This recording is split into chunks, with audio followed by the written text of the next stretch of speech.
शेतकऱ्यांना 30 जून पूर्वी कर्जमाफीचा मार्ग मोकळा. केंद्रीय निवडणूक आयोगाकडून आचारसंहितेचा अडसर दूर करण्यात आलेला आहे. आचारसंहितेतून कर्जमाफी योजनेला विशेष सूट देण्यात येते. जून पूर्वी शेतकऱ्यांच्या बँक खात्यामध्ये पैसे येणार आहेत.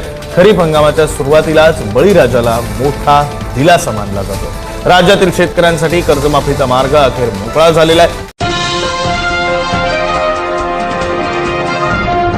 शेतकरी बांधवांनो, आत्ताच काही मिनिटापूर्वी राज्यातील 32 लाख शेतकरी बांधवांसाठी सर्वात मोठी आनंदाची बातमी समोर आली आहे. हो शेतकरी बांधवांनो, गेल्या कित्येक वर्षांपासून तुम्ही पीक विम्याची वाट बघत होता, पण अखेर आज तुमची प्रतीक्षा संपली आहे. स्वतः आपल्या राज्याचे मुख्यमंत्री देवेंद्रजी फडणवीस साहेब आणि देशाचे पंतप्रधान नरेंद्रजी मोदी साहेब यांच्या माध्यमातून आजपासून शेतकऱ्यांच्या खात्यात थेट रक्कम जमा करायला सुरुवात होत आहे. प्रधानमंत्री पीक विमा योजनेअंतर्गत तब्बल 8,000 कोटी रुपये 50 लाख शेतकऱ्यांच्या खात्यात जमा केले जाणार आहेत. स्वतः देशाचे कृषी मंत्री शिवराज सिंह चौहान यांनी अधिकाऱ्यांना स्पष्ट आदेश दिले आहेत की आज कसल्याही प्रकारे शेतकऱ्यांच्या बँक खात्यात रक्कम जमा झालीच पाहिजे. त्यामुळे शेतकरी बांधवांनो, व्हिडिओ अर्धवट सोडून जाऊ नका. कोणत्या 14 जिल्ह्यांमध्ये आज पैसे येणार, कोणत्या 12 बँकांमध्ये पैसे जमा होणार आणि किती रुपये मिळणार हे सर्व या व्हिडिओमध्ये सांगणार आहे.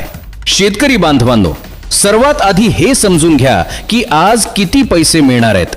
सरकारने स्पष्टपणे सांगितले आहे की 2022 ते 2025 पर्यंत, म्हणजे मागील 3 ते 4 वर्षांचा जो पीक विमा रखडला होता तो आजपासून एकत्रित जमा केला जात आहे. त्यामुळे एका वर्षाचा पीक विमा भरला असेल तर 15,000 रुपये मिळणार, 2 वर्षांचा भरला असेल तर 30,000 रुपये मिळणार, 3 वर्षांचा भरला असेल तर 35,000 रुपये मिळणार आणि ज्यांना मे महिन्यातील अवकाळी पावसाच्या नुकसान भरपाईचे पैसे सुद्धा मिळायचे आहेत त्यांना 49,000 ते 52,000 रुपयांपर्यंत पीक विमा मिळण्याची शक्यता आहे. हो शेतकरी बांधवांनो, काल काही शेतकऱ्यांना 50,000 रुपये, 49,000 रुपये आणि 52,000 रुपयांपर्यंत पीक विमा मिळाल्याची माहिती समोर आली आहे. शेतकरी बांधवांनो, आता सांगतो की पिकानुसार किती पीक विमा मिळणार. सरकारने सांगितले आहे की पिकानुसार विमा रक्कम बदलते. जवळपास 35 पिकांसाठी सरकारने पीक विमा मंजूर केला आहे. यामध्ये सर्वाधिक पीक विमा कोणत्या पिकांसाठी मंजूर झाला आहे ते सांगतो. सोयाबीन पिकाला सर्वाधिक पीक विमा मंजूर झाला आहे. त्यानंतर कापूस पिकाला मोठा पीक विमा मिळणार आहे. तूर, उडीद, मूग, मटकी या कडधान्य पिकांनाही चांगला पीक विमा मिळणार आहे. बाजरी, ज्वारी आणि कांदा या पिकांनाही पीक विमा मंजूर झाला आहे. केळी, आंबे आणि शेंगा यांनाही पीक विमा मिळणार आहे. थोडक्यात 35 पिकांसाठी पीक विमा मंजूर झाला असून तुम्ही कोणत्या पिकाचा विमा भरला होता त्यानुसार तुम्हाला विमा रक्कम मिळणार आहे. शेतकरी बांधवांनो, आता कोणाला पीक विमा मिळणार नाही हे सुद्धा सांगतो, कारण सरकारने काही शेतकऱ्यांना अपात्र ठरवले आहे. जवळपास 14 ते 15,000 शेतकरी यामधून कापले जाणार आहेत. पहिले कारण म्हणजे ज्या शेतकऱ्यांनी गायरान जमीन दाखवून, रस्त्यालगतची जमीन दाखवून किंवा सरकारी जमीन दाखवून पीक विम्याचा फॉर्म भरला त्यांना कसलाही लाभ मिळणार नाही. उलट अशा शेतकऱ्यांवर कारवाई होण्याची शक्यता आहे. दुसरे कारण म्हणजे EKYC पूर्ण नसेल तर पीक विमा मिळणार नाही. तिसरे कारण म्हणजे फार्मर ID कार्ड नसेल तर पैसे अडकू शकतात. त्यामुळे या तिन्ही गोष्टी तपासून घ्या. शेतकरी बांधवांनो, आता कोणत्या बँकांमध्ये पीक विमा जमा होणार आहे ते सांगतो. सरकारने फक्त 12 बँका निवडल्या आहेत. मागच्या वेळी अनेक बँकांमध्ये पीक विमा अडकला होता. शेतकऱ्यांच्या हातात पैसे पडलेच नाहीत आणि ते परत सरकारकडे गेले. त्यामुळे आता फक्त 12 विश्वासू बँकांमध्येच पीक विमा जमा केला जाणार आहे. या 12 बँकांव्यतिरिक्त इतर बँकांमध्ये पीक विमा जमा होणार नाही हे लक्षात ठेवा. पहिली बँक आहे जिल्हा मध्यवर्ती बँक, दुसरी बँक आहे जिल्हा सहकारी बँक.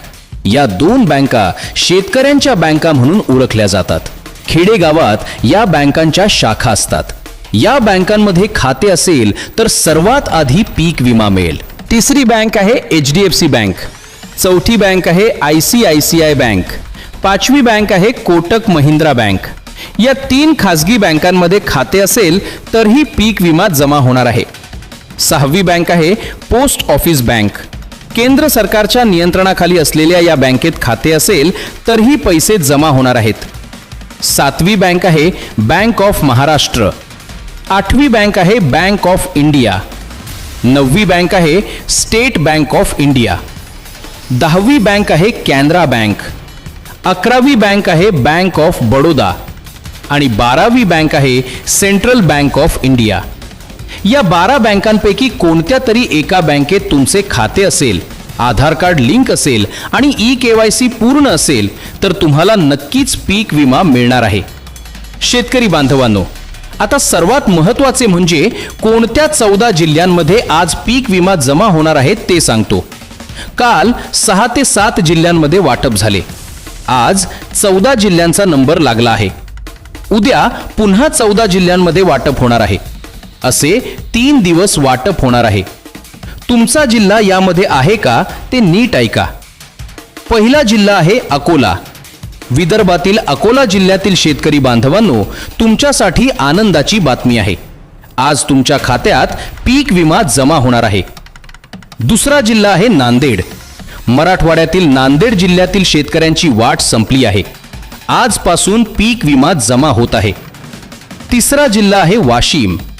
वाशिम जिल्ह्यातील शेतकऱ्यांना आज पीक विम्याचा लाभ मिळणार आहे. वाशिम जिल्ह्यातील गोरगरीब शेतकऱ्यांसाठी हा सर्वात मोठा दिलासा आहे. चौथा जिल्हा आहे यवतमाळ. शेतकऱ्यांचा जिल्हा म्हणून ओळखला जाणाऱ्या यवतमाळ जिल्ह्यातील शेतकऱ्यांना आज पीक विमा मिळणार आहे. सोयाबीन आणि कापूस उत्पादक शेतकऱ्यांसाठी हा सर्वात मोठा आनंदाचा दिवस आहे. पाचवा जिल्हा आहे लातूर. मराठवाड्यातील लातूर जिल्ह्यातील शेतकऱ्यांनाही आज पीक विमा मिळणार आहे. तूर आणि उडीद उत्पादक शेतकऱ्यांसाठी ही मोठी आनंदाची बातमी आहे. सहावा जिल्हा आहे बीड. बीड जिल्ह्यातील शेतकरी बांधवांनो, तुमच्यासाठी आज सर्वात मोठा आनंदाचा दिवस आहे. आज तुमच्या खात्यात पीक विमा जमा होणार आहे. सातवा जिल्हा आहे बुलढाणा. बुलढाणा जिल्ह्यातील शेतकऱ्यांनाही आजपासून पीक विमा मिळणार आहे. बुलढाणा जिल्ह्यातील शेतकऱ्यांनी अनेक वर्ष वाट पाहिली. आता ती प्रतीक्षा संपली आहे. आठवा जिल्हा आहे जालना. जालना जिल्ह्यातील शेतकरी बांधवांनो, तुम्हालाही आज पीक विमा मिळणार आहे. जालना जिल्ह्यातील कापूस आणि सोयाबीन उत्पादक शेतकऱ्यांसाठी ही मोठी दिलासादायक बातमी आहे. नववा जिल्हा आहे सांगली. पश्चिम महाराष्ट्रातील सांगली जिल्ह्यातील शेतकऱ्यांनाही आज पीक विमा मिळणार आहे. ऊस, कांदा आणि द्राक्ष उत्पादक शेतकऱ्यांसाठी हा मोठा दिलासा आहे. 10वा जिल्हा आहे सोलापूर.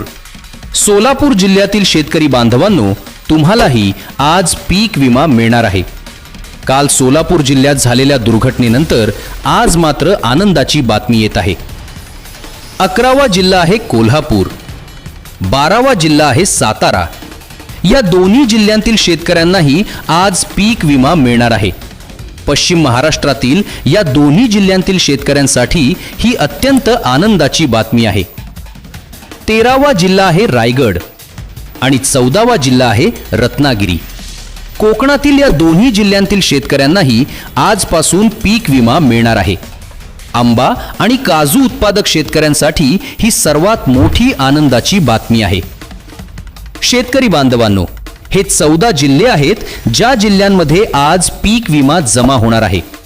जर तुमचा जिल्हा यामध्ये नसेल तर काळजी करू नका. उद्या आणि परवा पुढील जिल्ह्यांमध्ये वाटप होणार आहे.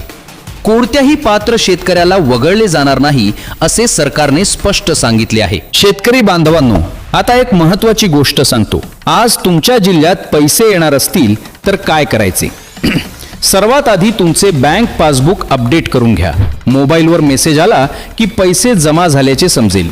जर आज पैसे नाही आले तर उद्या सकाळी बँकेत जाऊन तपासा. तांत्रिक कारणामुळे थोडा वेळ लागू शकतो, परंतु पात्र शेतकऱ्यांना पैसे नक्कीच मिळणार आहेत. शेतकरी बांधवांनो, ही बातमी तुमच्या सर्व शेतकरी मित्रांना शेअर करा, जेणेकरून त्यांना सुद्धा वेळेत माहिती मिळेल. आतापर्यंत तुम्हाला जी माहिती सांगितली ती सूत्रांमार्फत दिलेली माहिती आहे. अशाच प्रकारच्या महत्त्वाच्या बातम्या सर्वात आधी पाहण्यासाठी आपल्या लाईव्ह महाराष्ट्र 24 या चॅनलला आत्ताच सबस्क्राईब करा, बेल आयकॉन दाबा आणि ही व्हिडिओ तुमच्या सर्व शेतकरी बांधवांना आत्ताच शेअर करा. भेटूया पुढील व्हिडिओमध्ये. तोपर्यंत धन्यवाद. जय जवान, जय किसान.